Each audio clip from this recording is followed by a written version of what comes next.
Wahai para dai, sadarlah kamu bahwa dakwah ini penuh tantangan.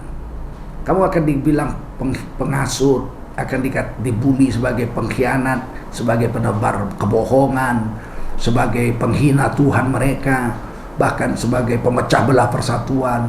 Kamu akan diburu, percayalah. Apapun jalannya, orang-orang yang benci dengan dakwah akan memburu kamu, akan dicari salah-salahmu, akan dihapuskan kamu dari permukaan bumi. Tidak apa, tidak apa. Assalamualaikum warahmatullahi wabarakatuh. Alhamdulillah wa syukurillah. Saat ini pesantren Tafizul Quran Tengku Rapiuddin telah banyak sekali mengalami kemajuan, baik dari segi ketertiban, hafalan para santri, dan lain-lain.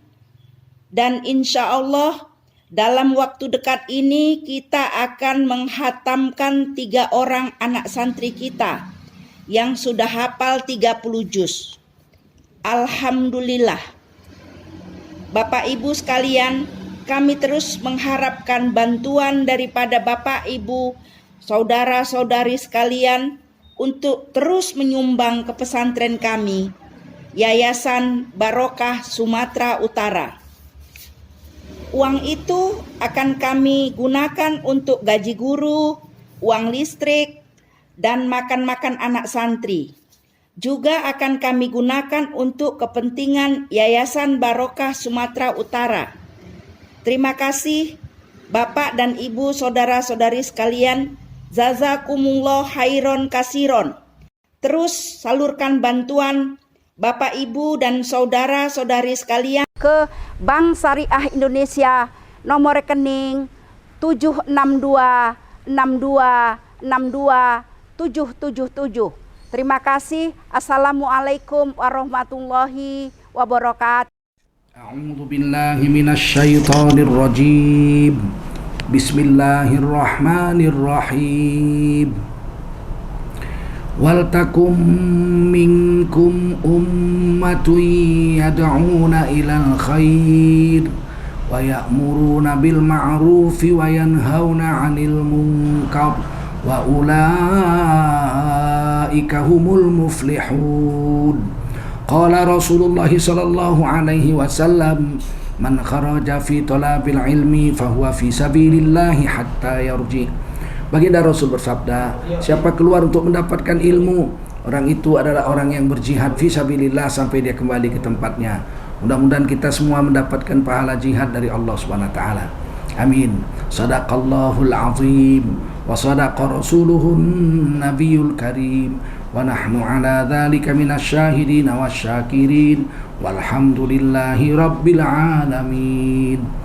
Saudara-saudaraku, keluarga besar LP3I yang dimuliakan Allah Subhanahu wa taala. Mudah-mudahan saudara-saudaraku semua mendapatkan karunia yang besar dari Allah, rahmat, hidayah, maghfirah, ma'unah, dan semoga LP3I tetap berdiri dengan baik, mengkader generasi muda kita agar menjadi generasi yang soleh, yang peduli dengan agamanya dan mau menjalankan agamanya serta mendakwahkan agamanya. Pada hari ini kita akan bahas tentang dakwah dan tantangan dakwah. Rasulullah Shallallahu Alaihi Wasallam adalah seorang pendakwah yang sangat gigih, tidak ada cacat dan celah sama sekali. Sebab beliau itu Rasul yang maksum, terpelihara dari segala dosa. Begitupun Rasulullah SAW mendapat tantangan juga, bahkan mendapatkan penolakan dari tentu saja musuh-musuh yang tidak suka dengan agama. Kalau orang yang sesempurna Rasulullah yang dikatakan oleh Allah dalam Quran, wa innaka la'ala khuluqil azim, sesungguhnya engkau akhlakmu al-azim, sangatlah agung ya. Rasulullah aja yang akhlaknya begitu agung masih ditolak orang, diserang orang dan sebagainya, maka apalagi kita yang penuh dengan kekurangan. Tentu kita dalam mendakwahkan agama ini akan mendapat tantangan yang lebih besar dari Rasulullah SAW. Tapi dakwah harus dibuat juga, sebab dakwah ini hukumnya fardu. Ulama terbagi dua mengartikan fardu ini. Ada yang mengatakan fardu ain, setiap orang laki-laki yang dewasa wajib berdakwah. Ada yang mengatakan fardu kifayah. Kalau sudah separuh laki-laki di kampung itu buat dakwah, yang separuh lagi ibadah saja, maka sudah cukup. Ini dari ayat yang saya baca tadi, yaitu surah Ali Imran.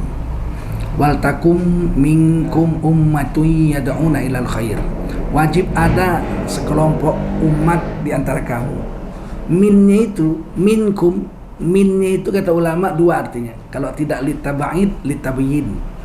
Kalau litaba'id, separuh laki-laki di satu desa itu menjalankan agama dan berdakwah, separuh lagi cukup menjalankan agama tidak berdakwah, maka sekampung itu sudah bebas daripada dosa.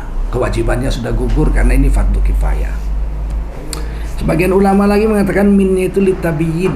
Kalau litabiyin artinya semua laki-laki dewasa di kampung itu wajib dakwah.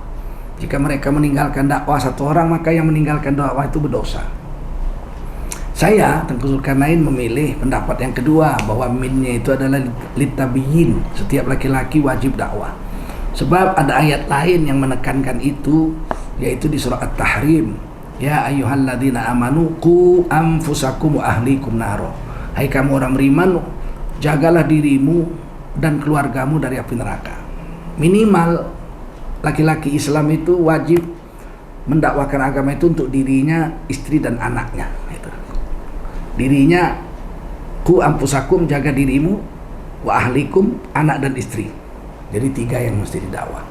Dan ini kalau dilakukan, ini sudah kerja nabi-nabi zaman dulu. Zaman dulu kalau ada satu orang manusia dapat wahyu, kemudian dia mendakwahkan untuk diri, anak dan istrinya, dia disebut nabi. Kalau dia dapat wahyu, dia dakwahkan agama itu untuk diri, anak istri dan kaumnya, maka disebut dia seorang rasul. Walikulli ummatir rasul. Setiap kaum, setiap umat Allah kirim rasul. Jadi rasul itu untuk umat, sedangkan nabi untuk diri dan keluarganya. Minimal orang Islam itu untuk diri dan keluarga. Itu Quran surah At-Tahrim. Dan ada hadis lain mengatakan kullukum ra'in wa kullukum mas'ulun an ra'iyatih. Ini hadis Bukhari. Setiap kamu hai laki-laki adalah pemimpin, dan kamu akan ditanya oleh Allah tentang istri dan anakmu yang kau pimpin itu. Rusak atau enggak agamanya, itu tanggung jawabmu. Kalau istri kita enggak sholat, itu yang ditanya dia dan kita di hari kiamat. Tapi kalau seorang suami tidak sholat, yang ditanya suaminya, bukan istri. Istri enggak ada tanggung jawab untuk membereskan keadaan kerusakan sang suami. Sebab dalam ayat lain Allah berfirman, ar-rijalu qawwamuna 'alan nisa. Laki-laki lah pengayom perempuan itu. Nah, kalau kita sudah dudukkan hukumnya ini fardu, apakah fardu kifayah atau fardu ain, maka tidak bisa tidak kita mesti melakukan dakwah ini. Di dalam hadis dakwah ini tentu dengan tantangan-tantangan. Rasulullah SAW itu yang dibawa Nabi itu agama. Pertama kalimat tauhid, la ilaha illallah Muhammadur Rasulullah. Kata Nabi sama orang-orang Mekah, sembahlah satu Tuhan saja. La syarikalahu, tidak ada syarikat bagi Tuhan.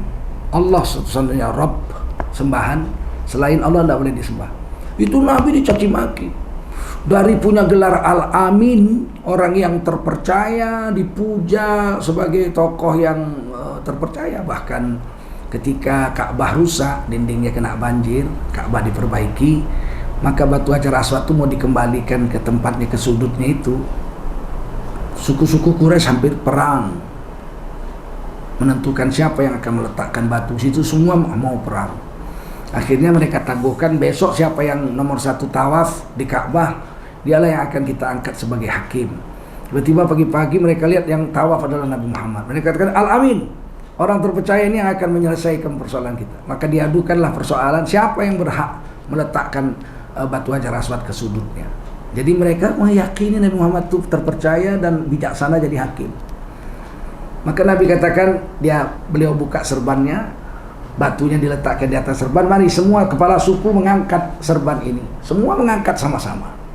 Kemudian sampai di sudut Ka'bah itu, Nabi lah yang meletakkan Hajar Aswad itu ke dalam lubangnya. Selesai persoalan yang hampir menumpahkan darah karena berebut ingin meletakkan dan mengangkat batu Hajar Aswad ke tempatnya semula. Umur 35. Ketika 5 tahun kemudian, 5 tahun kemudian Nabi mendapat wahyu, Nabi ucapkan la ilaha illallah Mulai Nabi dakwah setelah 3 tahun dari itu, terang-terangan. Itu Nabi dicaci maki, dibully, dibilang pemecah belah persatuan, dibilang penebar kebencian, dibilang tukang penebar hoaks dan sebagainya. Akhirnya Nabi disakiti, orang-orang Islam sakiti. Sumayyah radhiyallahu anha dengan suaminya Yasir radhiyallahu anhu itu dibunuh, ditombak kemaluannya oleh Abu Lahab sampai tembus ke mulutnya. Anaknya Ammar bin Yasir disiksa sedemikian rupa. Khabbab bin Al-Arat diseret di atas bara api sehingga seluruh daging dan kulit di punggungnya itu hancur lebur, mengerikan. Ya, terus terjadi seperti itu. Nabi sedang sujud diletakkan kotoran unta di punggung beliau dan sebagainya. Tidak berhenti. 13 tahun kemudian Nabi diperintahkan Allah hijrah ke Madinah. Sudah hijrah ke Madinah, udah tenang di sana dakwah, di sana disambut banyak orang mau masuk Islam. Nggak puas ini Quraisy, membentuk pasukan. 2 tahun Nabi sampai di Madinah masih diburu, mau dibunuh. Dikirim pasukan 1000 orang, lengkap dengan senjata dan kendaraannya. Nabi terpaksa bertahan di padang Badar dengan 313 pasukan di bulan Ramadan. Saat itu kali pertama Ramadan diturunkan sebagai kewajiban berpuasa, dan Nabi menang dengan para sahabat waktu itu. Tapi begitulah, lihat halangan dakwah itu, orangnya udah pergi ke luar negeri masih dikejar mau dibunuh. Sebegitu dendam kesumatnya orang dengan dakwah. Padahal Nabi itu Al-Amin, digelari Al-Amin, kerabat mereka sendiri, bahkan pamannya Abu Lahab yang merupakan besan Nabi. Udahlah paman kandung, besan lagi. 2 anak Nabi, Ruqayyah dengan Ummi Kulsum radhiyallahu anhuma, dinikahkan kepada 2 anak Abu Lahab, Utbah dan Utaibah. Diperangi Nabi itu. Wahai para dai, sadarlah kamu bahwa dakwah ini penuh tantangan. Kamu akan dibilang penghasut, akan dibully sebagai pengkhianat, sebagai penebar kebohongan, sebagai penghina Tuhan mereka, bahkan sebagai pemecah belah persatuan. Kamu akan diburu, percayalah. Apapun jalannya, orang-orang yang benci dengan dakwah akan memburu kamu, akan dicari salah-salahmu, akan dihapuskan kamu dari permukaan bumi. Tidak apa. Kita dai ini tidak apa. Dimaki-maki, dibunuh pun tidak apa. Sebab kerja dakwah ini harus terus dibuat. Kerja dakwah ini harus terus dilakukan sampai kita mati, dan akan diteruskan oleh anak cucu kita sampai hari kiamat. Di dalam satu hadis saya ingin sampaikan, Rasulullah SAW bersabda, mukmin baina khamsi syada'id. Orang beriman itu, kata Nabi, berdiri di antara 5 penghalang. Jadi penghalang itu mesti ada. Orang beriman itu ada 5 penghalang bagi orang Islam untuk menjalankan agama ini, untuk mendakwakan agama. Yang pertama adalah mukmin yahsuduhu. Al-mukmin yahsuduhu. Orang beriman yang iri hati dengan kerja dakwah ini. Memang gak senang. Sesama orang beriman gak senang. Ada aja itu merasa, wah ini bukan aliran saya, oh ini tidak cocok dengan cara saya. Mana, ini bukan aliran kita nih, ini aliran jenggot-jenggot, ini aliran serban-serban. Pokoknya nggak enak lah, bukan aliran kita ini, bukan kawan kita. Mereka timbul hasad dengkinya. Atau wah ini bukan cara kita nih, cara kita itu melebur ke dalam kebudayaan. Mereka main jaran kepang, kita ikut main jaran kepang. Mereka nyembah laut, oh kita ikut juga walaupun kita nggak nyembah, tapi paling nggak kita ikut juga di situ. Ya kita robah-robah dikit. Mulai acara jamu lautnya pakai bismillah, tapi ngelarung makanan ke laut untuk makanan jin-jin laut tetap kita laksanakan. Oh itu cara kita. Kalau cara yang begitu mereka tuh bukan cara kita. Sehingga akhirnya Islam itu terpecah-pecah, berbagai-bagai macam. Satu dengan lainnya iri mengiri. Padahal kata Nabi, mukmin ini kal jasadil wahid, seperti tubuh yang satu. Ada yang keras kayak tinju, ada yang lembut seperti lidah, ada yang tajam seperti gigi, ada yang setengah lembut seperti kuping, ada yang kokoh seperti kaki, ada yang berisi akal seperti kepala. Masing-masing ini menjadi satu kesatuan yang kuat luar biasa untuk dipakai, digunakan untuk mendakwakan agama. Begitu juga dengan gerakan dakwah ini, harokah-harokah ini. Ada yang keras, nahi mungkar. Ada yang lembut, doa siang malam zikir, nangis-nangis, malam nangis, merobek langit, minta hidayah dari Allah. Ada yang lidahnya pandai berhujah, mendebat. Ud'u ila sabili rabbik bil hikmah wal mau'izatil hasanah. Dia mampu memberikan pelajaran mau'izah. Ini begini, lincah lidahnya. Wajadilhum billatihi ahsan. Kalaupun harus berdebat, dia mampu menghujah dengan ilmu-ilmunya. Ada yang kelompok seperti itu. Tetapi orang-orang yang pandai berhujah ini belum tentu punya waktu untuk pergi ke gunung-gunung, jumpai orang-orang kampung, tukang macul sawah yang kerjanya kerja berat, sampai di rumah udah capek, habis sholat maghrib dia udah lemah, sholat isya pun belum tentu, dia pun langsung tidur. Dia nggak punya waktu untuk menjumpai orang-orang pintar ini. Maka diperlukan satu rombongan untuk pergi ke gunung-gunung, ke kampung-kampung. Mereka lah yang menjumpai mereka orang Islam yang perlu didakwah itu, yang sibuk-sibuk itu, yang kerja keras itu, yang mereka dijumpai. Mereka dijumpai, diikram, diberikan servis, dilayani, dibersihkan hatinya dengan zikir, dengan pengajaran yang sederhana, yang tidak perlu orang-orang alim untuk memberikan kesederhanaan pelajaran itu. Cara berwudu, tidak perlu orang alim. Baca Fatihah. Orang alim sayang kali kalau ngurusin itu. Dia tinggalkan majelisnya, pesantrennya yang 10.000 orang, dia pergi ke kampung, jumpain tukang macul-macul itu untuk ngajarkan wudu aja. Dia tinggalkan sampai berbulan-bulan, sementara muridnya di pesantren nggak ada yang urus. Sehingga ini Islam tuh bagi-bagi.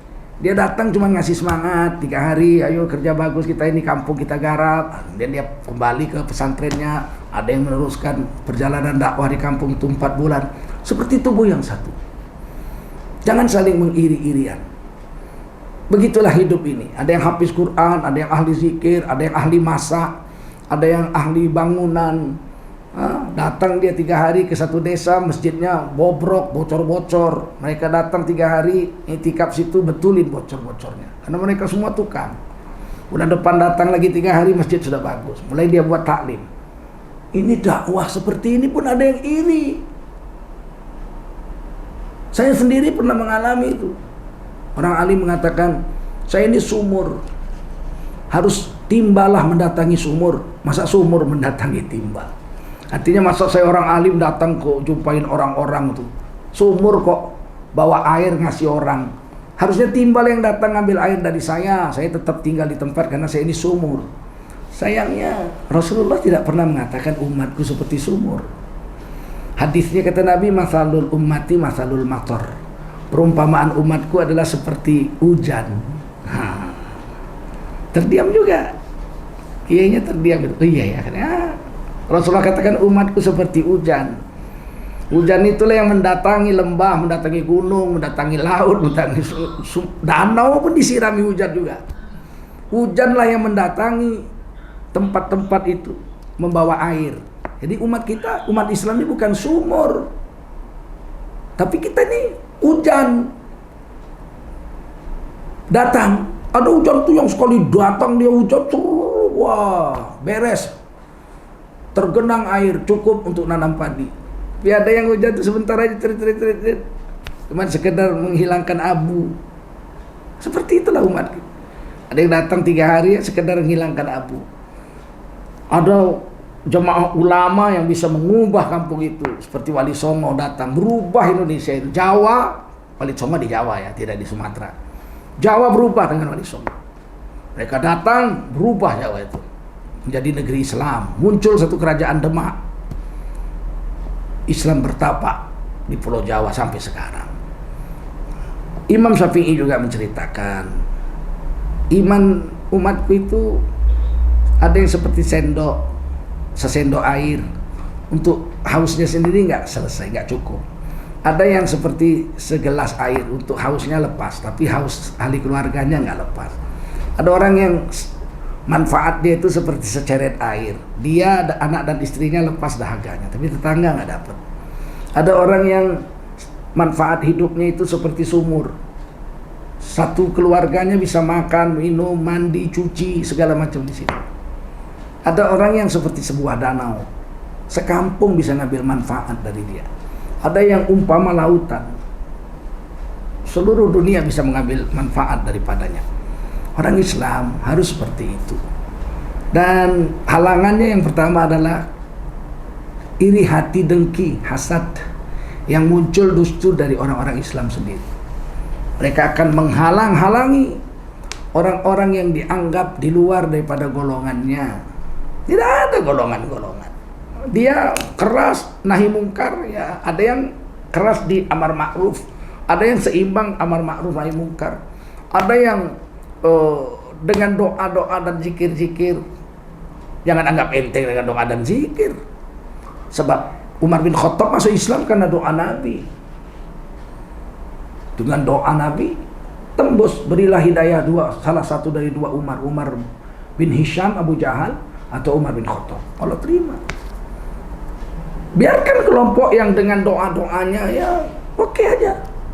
Tidak usah kita iri, tidak usah kita hujah dia, kita bilang kamu ini apa, kamu doa-doa zikir-zikir aja. Umat sudah makan anjing di sana, yang umat yang sana sudah makan babi, umat yang di sana sudah satu kampung sudah murtad, kau masih zikir-zikir aja. Biarkan dia dengan zikirnya, Allah dengar juga zikir itu. Zikir juga bisa mengubah keadaan. Ya Allah ya Basir, ya Sami'u ya Alim, ya Hayyu ya Qayyum bi rahmatika astaghith.